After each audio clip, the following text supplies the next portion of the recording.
Hello, I'm Lindsay Stein, the consumer reporter at PR Week, and I am here at PR Week's next conference with one of our keynote speakers, Simon Lowden, the CMO of Pepsi Beverages Company. Hello, Simon. Hi, how you doing? Thank you for being with us today. It's great to be here. Great speech. Thank you. Thanks. So I do have a few more questions. Yeah, sure. What are some of the biggest challenges that you see in blending global and regional marketing at PepsiCo?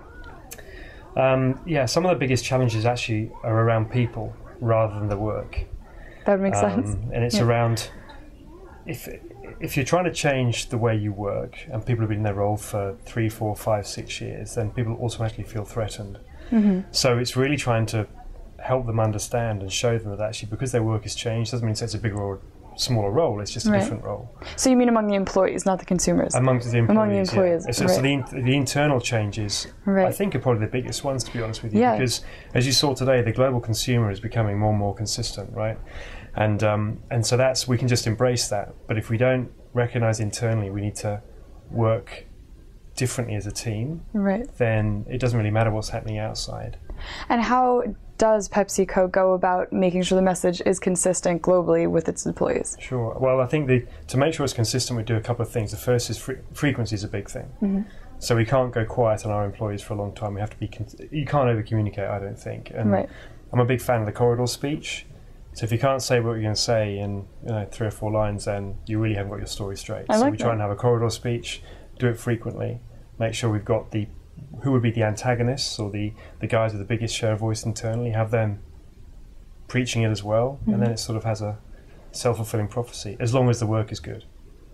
As soon as the work is bad, then people will question stuff. But as long as the work is good, you're fine. Absolutely. And you mentioned in your speech that people who are not living in the grey are going to struggle moving forward. Can you elaborate on that for me? Yeah, sure. I mean, most companies today, ourselves, Procter, have a matrix management, and it's very seldom that people have one boss. You'll have a direct line and a dotted line.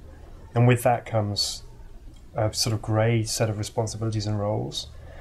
And I think people find that quite threatening, or can find that quite threatening rather than embracing it. And those that can embrace it and add some definition to it and be able to move forward despite lots of different people having different questions are the ones that are going to succeed. And that requires, I think, being able to move quickly, having self-confidence, and having a very clear structure, an agenda. And if you're not an agenda setter, I mean, that's probably what it is, to be honest with you, agenda setting. If you can't set an agenda, then you're going to struggle, because people are always going to want to take you in a different direction. That makes sense. And how about going to 2012? Where do you see PepsiCo taking global marketing? Do you think it'll be more social media based? How do you see it going? To answer that, yes. But I think for us, global marketing is relatively new. I mean, we've just moved to a global group structure. So we'll start seeing brands like Pepsi and Mountain Dew being managed more globally from a communication and a packaging and a promotion point of view. Of course, social media will be a huge part of that. But it's going to be a marriage of traditional marketing as well as some of the new marketing platforms. But you certainly see, I think, a new level of consistency around the world from PepsiCo going forward. And what do you think is the region outside of the US, or the market outside of the US, that is the most growing for PepsiCo?